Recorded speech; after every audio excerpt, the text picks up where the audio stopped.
Bă,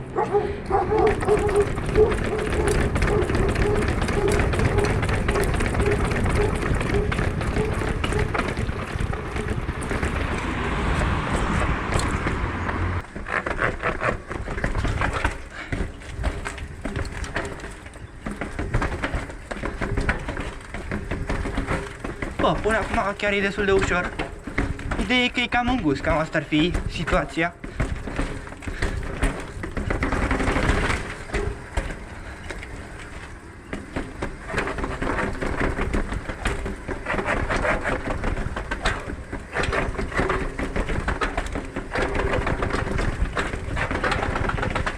A fost mult mai ușor decât credeam.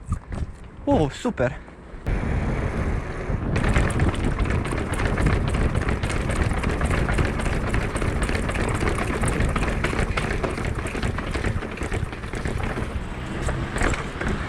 Wow, ce fain a fost!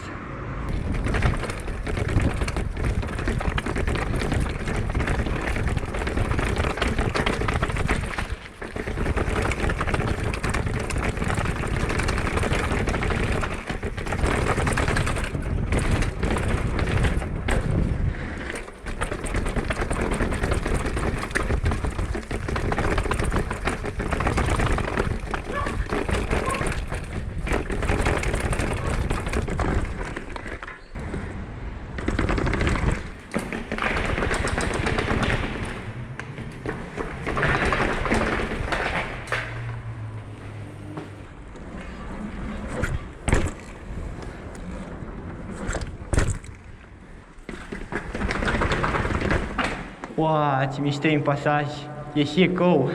Nu uitați că cine îmi dă follow pe Instagram, efectiv e cel mai șmecher, aveți Instagramul meu pe ecran și jos în descriere. Wow, ce mișto se aude.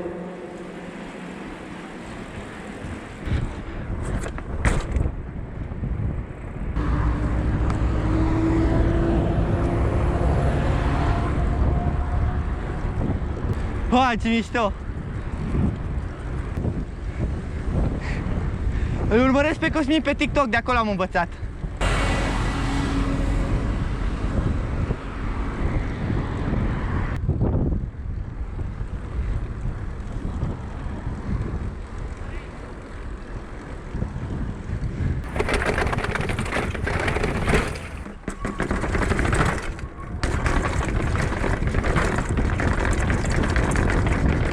Mulțumesc!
Da, aparent am făcut iarăși pană. Deci în 2 săptămâni am făcut pană de 4 ori. Am rezolvat problema pe spate, cel puțin așa cred, pentru că n-am mai făcut pană și acum fac pană pe față.